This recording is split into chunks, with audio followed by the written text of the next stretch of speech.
सुप्रभातम सभी भैया बहनों को, ऑल स्टूडेंट को हमारे चैनल साईं एजुकेशन गुरु में आप सभी का स्वागत है।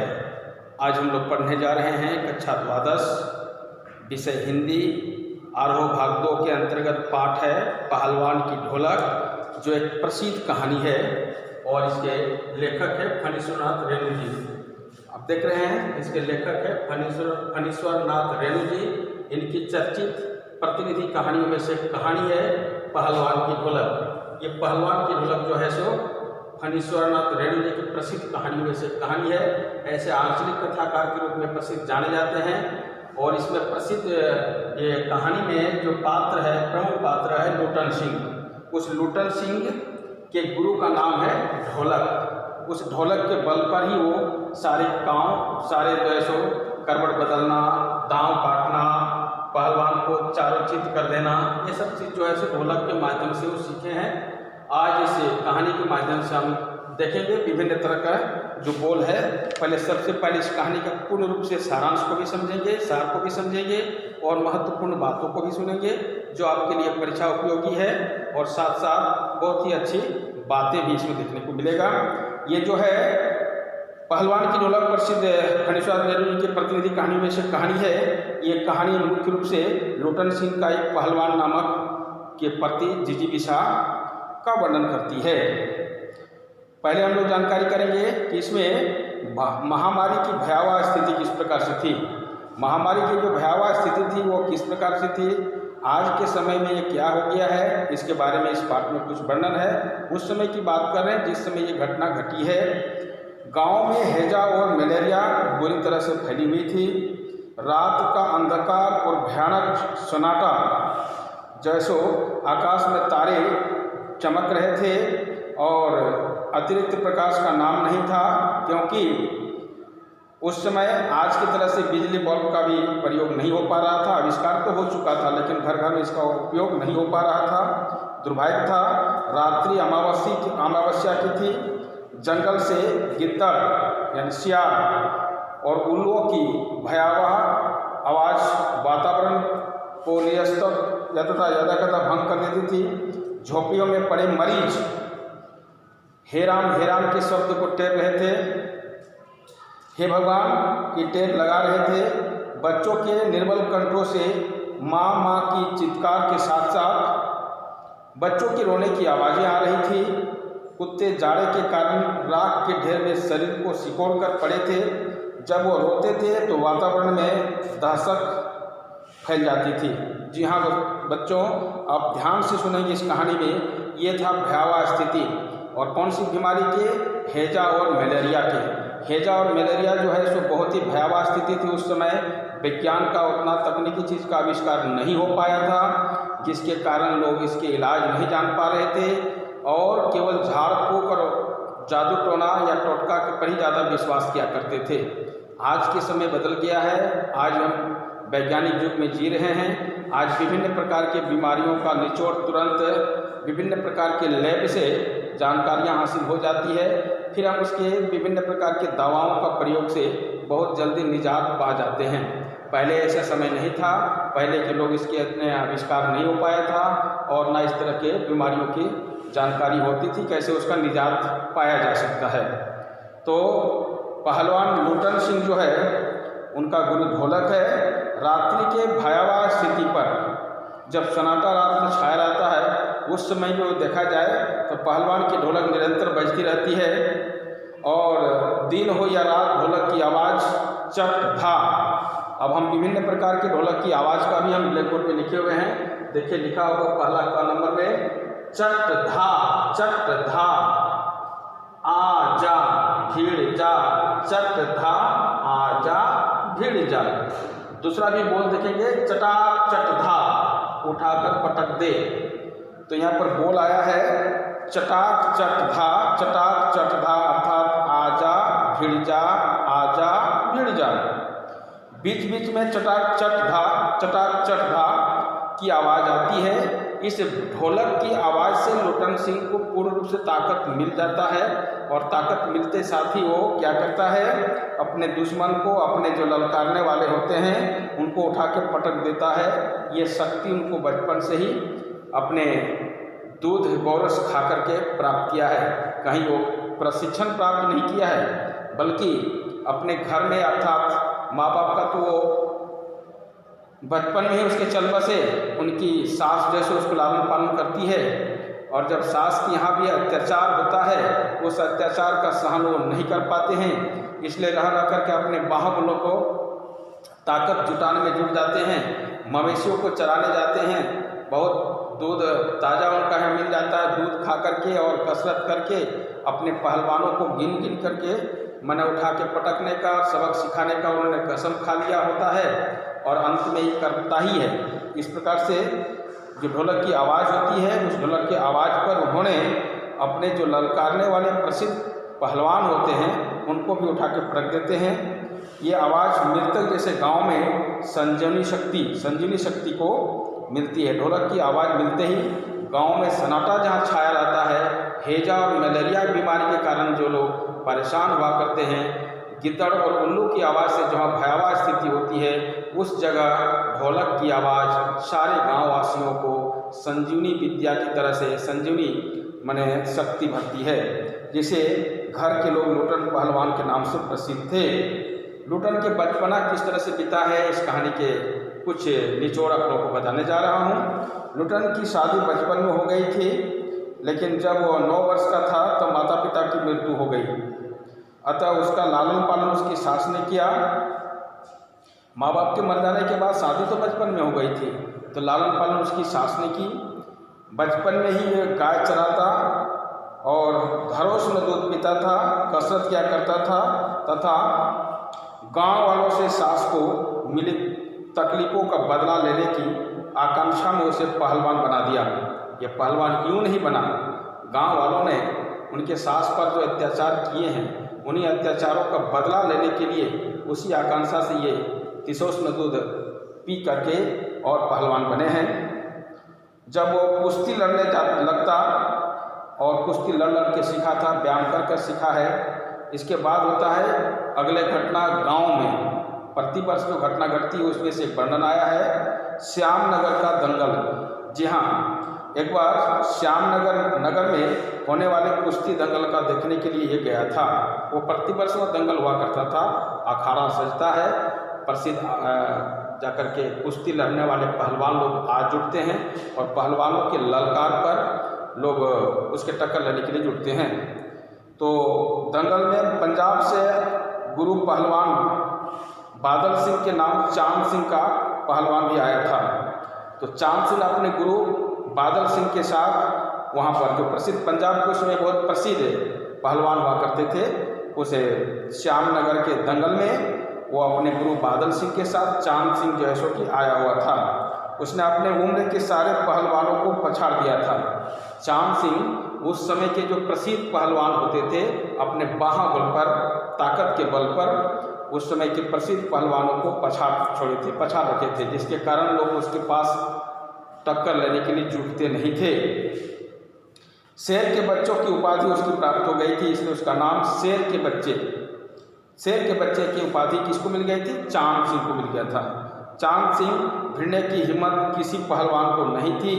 यो अजीबोगरीब किलकारियाँ भरता था, अखाड़े पर लंगोटे पहन करके उन्हें घूमता था और अपराजित होने की घोषणा करता था। अपने बाहुबल को, ताकत को आजमाता और कहता है, कोई मर्द का बच्चा माँ का दूध यदि सही में पिया है, आजा हमसे भिड़ के दिखा दे। इस तरह चांद सिंह अखाड़े पर धिक्कार मारता था। श्यामनगर के राजा जो है चांद सिंह को अपने दरबार में रखने की सोच रहे थे। बोले ऐसे प्रसिद्ध पहलवान को कहीं बाहर नहीं रहना चाहिए, हमारे दरबार में रहेगा तो दरबार की शोभा भी बढ़ जाएगी, और हमारे दुश्मन यदि कभी हमारे पर अटैक कर देंगे तो ये चांद सिंह उन सभी को पटक पटक कर मार देगा। ये सोच करके वहाँ की जो राजा है, राजा अपने दरबार में रखने की सोच रहे थे। लुटन सिंह चांद सिंह को चुनौती दे दी। अब इसी बीच में जब वो चित्कार मार रहा था, उसी बीच में ये चुनौती दे दी। दर्शकों ने लुटन को पागल समझा। तुम कौन सा खेत का मूली हो, तुमको पता नहीं? इस समय के प्रसिद्ध पहलवान जो है सो एक एक करके सब छक्के छुड़ गए हैं, सभी पछाड़ गए हैं, तो तुम कौन खेत की मूली हो? बेकार तुम अपने दाम को दांव में क्यों लगाना चाहते हो? यानी चुनौती देना, और सभी लोग ललकारने लगा कि ये तो पागल हो गया है, पागल, ये बचेगा भला। कुश्ती प्रारंभ होने से क्या होते ही चांद सिंह की आज बाज की तरह से उसमें टूट पड़ा। राजा साहब ने कुश्ती लुकवाकर लुटन को समझाया, कुश्ती से हटने के लिए कहा, यहाँ तक कि 10 रुपये भी उसमें दिया कि जाओ तुम मेले में कुछ सामान खरीद के खा जाओ, घर जाओ, जीवित रहोगे तो बहुत अच्छा होगा। लेकिन लुटन सिंह वो भी ऐसा फौलाद था कि किसी तरह से हार मानने वाला नहीं था। लुटन ने राजा से लड़ने की इजाज़त मांगी। लुटन जब देखने लगा कि नहीं देने लगा तो बोला, हम पटक कर अपने माथा को पटक कर अपने लहूलुहान कर लेंगे, लेकिन फिर भी यहाँ से जाएंगे नहीं। राजा के इस तरह के अनुनय करने पर राजा ने उसको हुक्म दे दिया। लुटन को मैनेजर से लेकर के सिपाही तक ने समझाया था। लुटन ने राजा से कहा, सरकार यदि आपकी आज्ञा ना मिली तो मैं इस पत्थर पर सिर फाड़ करके मार करके अपने को मर जाऊंगा, लेकिन घर वापस नहीं जाऊंगा, मुझे आज्ञा दीजिए। राजा की इस तरह की बात, राजा को इस प्रकार की बात सुनने पर राजा ने उसे हुक्म दे दिया। भीड़ में अधीरता रही। पंजाबी पहलवानों की समूह लुटन को गाली दे रहा था। चांद सिंह खड़ा खड़ा मुस्कुरा रहा था। कुछ लोग लुटन सिंह को लड़ने की अनुमति देना चाहते थे। विवश राजा साहब ने अनुमति दे दी। अब जब राजा साहब की अनुमति मिल जाती है श्यामनगर के दंगल में, अब क्या होता है देखिए बच्चों आगे। बाजा बजने लगे। लुटन सिंह ढोल में अपनी धुन में बज रहा था, क्योंकि अपने ढोलक को लेके ही जाता था, बजाने वाले कोई होते हैं। चांद सिंह ने लुटन को कसकर दबा दिया। चांद सिंह बहुत बड़ा खिलाड़ी था, मजा हुआ खिलाड़ी था। जैसे ही लुटन सिंह जाता है, लुटन सिंह को बड़े ढंग से कस कर पकड़ के जकड़ लिया। वो गर्दन पर कोहनी डालकर चित करने की कोशिश कर रहा था। दर्शक और चांद सिंह, वो गुरु बादल सिंह ने चांद सिंह को उत्साहित कर दिया, और उत्साहित करके क्या किया समझ रहे हो। लुटन की आंखें बाहर निकल रही थी। इस समय छाती फटने को हो रही थी। उसके साथ केवल ढोलक की आवाज़ थी, जिसकी ताल पर अपनी शक्ति, हिम्मत और दांव पेच की प्रतीक्षा कर रहा था। ढोलक ने बोलना शुरू किया। क्या बोलना शुरू किया देखिए, पहला नंबर 1 है, वो चीज़ आपको बोलना शुरू किया।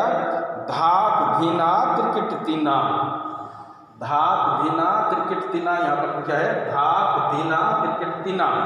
तो धाक धीना त्रिकिट तीना का अर्थ होता है दांव काटो बाहर हो जाओ। धाक धीना त्रिकिट तीना, दाव काटो बाहर हो जाओ। धाक धीना त्रिकिट तीना, दाव काटो बाहर हो जाओ। इस तरह का शब्द जब ढोलक के मुख से सुनने लगा तो लुटन सिंह का ताकत ना जाने कहाँ से आसमान से टपक पड़ा और दांव काटा और बाहर निकला। लुटन सिंह ने नीचे से निकलकर चांद सिंह के गर्दन को कब्जा कर लिया। ढोलक ने तुरंत अपना बोल बदल दिया। क्या कहता है, चटाक चटधा, ठीक है, चटाक चटधा, चटाक चटधा। चटाक चटधा का अर्थ होता है उठाकर पटक दे, चटाक चटधा उठाकर पटक दे। इसके पहले बोल था धाक धीना त्रिकिट तीना, दांव काटो बाहर हो जाओ। तुरंत बोल का बदल गया। देखिए लुटन सिंह अपने ताव से, अपने बल से उन्हें दुश्मन को क्या किया, कब्जा कर लिया। तो ढोलक का बोल बदल गया। अब ढोलक का बोल क्या कहता है, चटाक चटधा उठाकर पटक दे, चटाक चटधा उठा के पटक दे। फिर तो क्या कहना था, लुटन ने चांद सिंह की जमीन पर दे मारा। ढोलक ने अब बोल बदल दिया। ढोलक का बोल आ गया धीना धीना धीक धीना, धीना धीना धीक धीना की आवाज़ निकलने लगी। चांद सिंह को लुटन ने चारों खाने चित कर दिया। एकदम जैसे कोई मेढक को पटक देने पर किस तरह से तितरा जाता है, वैसे ही लुटन सिंह ने उस समय के प्रसिद्ध पहलवान को चारों खाने चित कर दिया। उन्हें एकदम छितरा दिया था। उसका अवस्था एकदम दयनीय हो गई थी। ये देख करके सभी लोग पहले अभी तो कसते थे कि बेकार तुम मरने आया है लुटन सिंह, और जब उसको मार के चित कर दिया अब क्या हाल होता है सब देखिए। उसके बाद तुरंत बोल बदल जाता है। ढोलक ने कह दिया धाग गिड़ अर्थात बा बहादुर, देख रहे धाग बा बहादुर, ऐसे आवाज़ें उनके मुख से ढोलक से आने लगी। फिर तो क्या कहना था, जोर से बोलने लगा, माँ दुर्गा की जय, महावीर की जय, बोलो राजा श्यामनंद की जय, राजा श्यामनंद की जय। चारों तरफ से जय जयकार होने लगी। और इसी कुछ देर पहले लोग हाहाकार मचाए थे, लुटन सिंह मारा गया, मारा गया, मारा गया। लुटन सिंह क्या मरेगा, दुश्मनों को मार गिराया। जिंदगी भर जिसकी पेपर की सुर्खियों में जिसके नाम हुआ करता था, जिसके नाम के चलते बहुत बड़े पहलवान लोग डरे होते थे, आज लोटन सिंह अपने ही बल के बल पर, भुजाओ बल पर उन प्रसिद्ध चांद सिंह को गिराया था, मार गिराया था। लोटन सिंह ने श्रद्धापूर्वक ढोल को प्रणाम किया और राजा साहब को भी गोद में उठा लिया। राजा साहब ने लोटन को शाबाशी दी और लोटन सिंह को सदा सदा के लिए अपने दरबार में रख लिया। अर्थात उसी दिन से वो दरबार का क्या बना, शान शौकत बन गया। पंजाबी पहलवान चांद सिंह के आंसू पहुँच रहे थे। दूसरी ओर राजा पंडित और क्षेत्रीय मैनेजर दबी जवान से उनकी नियुक्ति का विरोध कर रहे थे। उनका तर्क था लोटन क्षत्रिय नहीं है। राजा ने तर्कों को खारिज कर दिया और लोटन के लिए सारी व्यवस्था कर दी। लोटन भी कुछ ही दिनों में सारे पहलवानों को आसमान दिखा दिए थे। अर्थात जो भी प्रसिद्ध पहलवान आते थे, एक को भी नहीं छोड़ा। उस समय का प्रसिद्ध पहलवान था काला खां, है ना। काला खां का जो प्रसिद्ध पहलवान था उसको भी वो जीत करवा दिया था। अब राजा के दरबार में ये 15 वर्ष तक शोभा बढ़ाते रहे और दुश्मनों को चुन चुन कर पटक के मारे। जो भी उसके पास आया एक को भी नहीं छोड़ा। क्षेत्र के सभी पहलवान लोटन के हार चुके थे। अब लोटन सिंह दर्शनीय जीव बन गया था। वो मेलों में घुटनों तक लंबा चोंगा पहने अस्त व्यस्त पगड़ी बांध करके मतवाले हाथी की तरह घूमता रहता था। हलवाई के आग्रह पर वो 2 सेर रसगुल्ले खा जाता। 8-10 पान एक बार में ही मुंह में ठूस देता था। बच्चों जैसे शौक करता, यथा आंखों में रंगीन अखबार का चश्मा, उसके बाद हाथों में खिलौने को नचाता, मुख में पीतल की सीटी बजाता, हंसता हुआ लौटता था। दंगल में उससे कोई लड़ने की हिम्मत नहीं करता। यदि कोई लड़ना चाहता तो राजा साहब अनुमति नहीं देते थे। जैसे जिस प्रकार से लोटन सिंह को अनुमति नहीं दिया जा रहा था चांद सिंह के साथ, क्योंकि चांद सिंह बहुत प्रसिद्ध पहलवान थे, लेकिन अपने बाहुबल के ताकत से उन्होंने चांद सिंह को जब चीत कर दिया, मार गिराया, अर्थात उसको पराजित करा दिया। उसके बाद तो फिर श्यामनंद राजा भी बहुत खुश हुए और दूसरे को किसी को हिम्मत नहीं होता था इसके साथ टक्कर लेने के लिए, और न राजा उसको अनुमति देते थे। इस प्रकार 15 वर्ष बीत गए। उधर पहलवान की सास और पत्नी दोनों मर गई थी। न पहलवान की सास रही न पत्नी रही, दोनों मर गई। लोटन के 2 बेटे थे।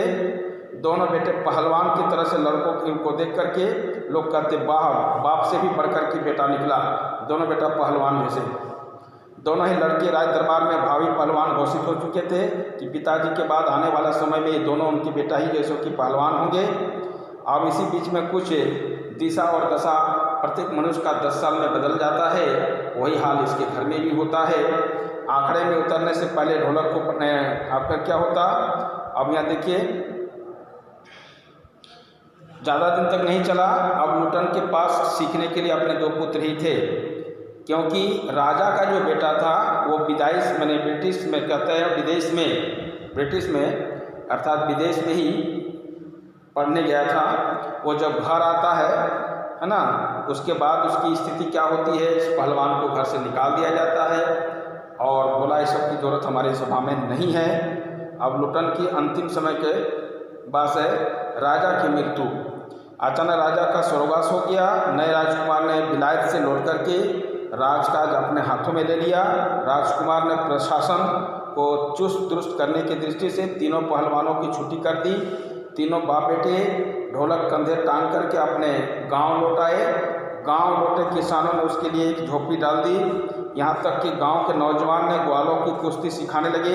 खाने पीने की खर्च की जिम्मेवारी गाँव वालों ने दी, किंतु गाँव वालों की व्यवस्था भी ज़्यादा दिन न चल सकी। अतः लोटन के पास सिखाने के लिए अब दोनों ही पुत्र थे। धीरे धीरे पहले तो बहुत से गांव के लोग आते थे सीखने के लिए कि शायद हम भी पहलवान बनेंगे, लेकिन ज़्यादा दिन नहीं चल पाया और गांव वाले लोग को हिसाब किताब से कुछ खर्च दिया करते थे, जैसे इसकी रोजी रोटी चलती थी। कुछ ही दिनों में गांव वालों के सभी लोग बंद कर दिए सीखने के लिए। उस समय स्थिति क्या हुआ कि इसके 2 बेटे ही मात्र रह गए सीखने के लिए। आगे की घटना देखिए क्या होता है। लोटन सिंह की अंतिम समय गांव पर भयानक संकट आ गया और पहले सूखा पड़ा जिससे अन्न की कमी हो गई, फिर मलेरिया और फिर हैजे का आक्रमण हुआ। गांव में घर के हर घर को खाली कर दिया गया। प्रतिदिन 2-3 को मौत होने लगी, हर घर से एक लाश निकलने लगा। लोग बहुत भयावह स्थिति में हो गए, एक दूसरे को ढाढ़स बंधाते, सूर्यास्त होते ही घरों में घुस जाते और सब चुप हो जाते। ऐसे में केवल पहलवान की ढोलक ही जो है कि एक सहारा था, जिसके बजने से गांव वालों को हिम्मत बन जाती थी। औषधि उपचार पथ्य विहीन ग्रामीणों की ढोलक की आवाज़ संजीवनी शक्ति भरती थी। उस समय आज के समय से जैसे ना तो इलाज था और ना मेडिसिन था। ऐसी स्थिति में एक दिन पहलवान के दोनों बेटे भी चल बसे। एक लंबी सांस तक लुटन के ने कहा, दोनों बहादुर गिर पड़े हैं। उस दिन लुटन ने राजा साहब के द्वारा दी गई रेशमी जंघिया पहनी, शरीर में मिट्टी मल करके कसरत की, फिर दोनों पुत्रों को कंधे में, समझ लीजिए पहलवान ने दोनों बेटा को कंधा में टांग करके नदी में बहा आया। इस घटना से गांव वालों को भी हिम्मत टूट गई कि जब पहलवान के बेटे ही नहीं बचे तो हम लोग को क्या हाल होगा। एक दिन रात को ढोलक नहीं बजी, प्रातः जाकर शिष्यों ने देखा तो पहलवान की लाश चित पड़ी थी। शिष्यों ने बताया कि उसके गुरु ने इच्छा प्रकट की थी उसके शरीर को चित पर पेट के बल लिटाया जाए, चित नहीं, अर्थात कभी चित हुए नहीं थे इसलिए चित के बल पर नहीं, पेट के बल पर लिटाया जाए। उसकी चिता को आग देते समय ढोलक अवश्य बजाया जाए, क्योंकि ढोलक ही उसका गुरु था। जब वो चल बसेंगे उस समय उसके ढोलक को बजाया जाए। प्यारे बच्चों, यहीं पर ये कहानी आपकी पूर्ण रूप से समाप्त होती है। अच्छा लगे तो एक दूसरे को शेयर करना, और यदि आप नए हो, बिल्कुल नए हो, तो सब्सक्राइब करना ना भूलना, और यदि कुछ विशेष बातें हो तो कमेंट जरूर करना और बेल आइकन को जरूर दबाना। धन्यवाद।